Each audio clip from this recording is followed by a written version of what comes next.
Hello students, your teacher Neeraj Singh.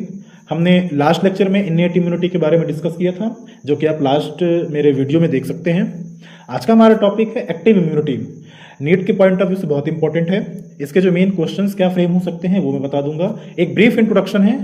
So active immunity, immunity जो हमारा defence mechanism है हमारी बॉडी का, रोग प्रतिरोधक क्षमता हिंदी में कहते हैं। किसी भी बीमारी से जो बैक्टीरिया, वायरस, प्रोटोजोआ या मलेरिया या फंगल इन्फेक्शन किसी वजह से हो रहा है हमारी बॉडी में, तो उसको फाइट बैक करने का जो मैकेनिज्म होता है, जो हमारी बॉडी के इम्यून सिस्टम है डायरेक्टली पार्टिसिपेट करते हैं, उसको कहते हैं active immunity.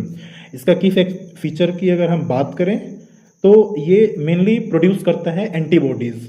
Antibodies special type के प्रोटीन होते हैं, जो फॉरेन प्रोटीन हमारी बॉडी जो है, अगर हम इम्यून सिस्टम की बात करें तो जो एक्वायर्ड इम्यूनिटी होती है वो डिस्क्रिमिनेट करती है, पहचान लेती है डिस्टिंग्विश करके कि ये फॉरेन सब्सटेंस है, कि ये बॉडी का प्रोटीन है।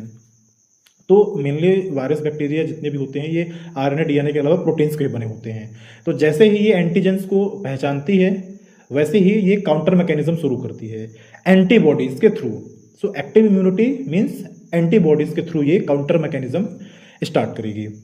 अब ये दो तरीके से परफॉर्म हो सकती है, या तो नेचुरली, जैसे हमको कोई वायरल इन्फेक्शन हो गया या कोई बैक्टीरिया ने हमें इन्फेक्ट कर दिया बॉडी में, या जैसे मलेरिया हो गया या फिर डिप्थीरिया हो गया, कोलेरा हो गया, कोई भी टाइप का भी डिसीज़ हो, अलग अलग वायरस, अलग अलग बैक्टीरियाज के द्वारा होते हैं हमारी बॉडी में, या दूसरे माइक्रो ऑर्गेनिज्म। तो क्या करती है हमारी जो इम्यून सिस्टम है, ये इसको रिकॉग्नाइज करती है कि ये फॉरेन सब्सटेंस है, इसको ख़त्म करना है बॉडी से। तो ये उसको पहचान करके और उसका मेमोरी बना लेती है। बी लिम्फोसाइट्स और टी लिम्फोसाइट्स, दो टाइप के इसमें सेल्स होते हैं, B lymphocytes and T lymphocytes. इसका पूरा मैकेनिज्म मैं एक्सप्लेन करूंगा, but as of now I am giving just a brief introduction about this. So B lymphocytes और टी लिम्फोसाइट्स ये पार्ट होते हैं हमारे इम्यून सिस्टम के, और इसी के थ्रू हमारी बॉडी जो है ये काउंटर करती है।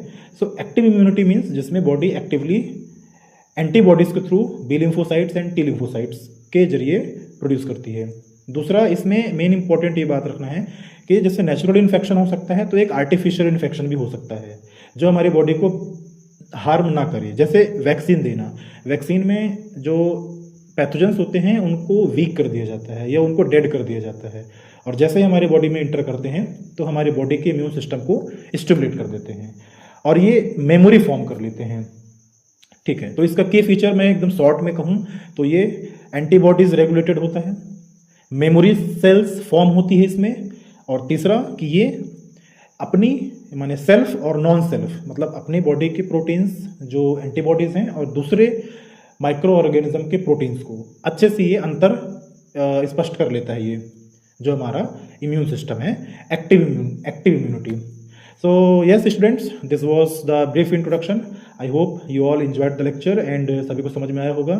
I hope you are doing great. जिसको भी डाउट है या इस लेक्चर को और एलोबरेट होकर के देखना है, so प्लीज़ कमेंट करें, and thank you so much.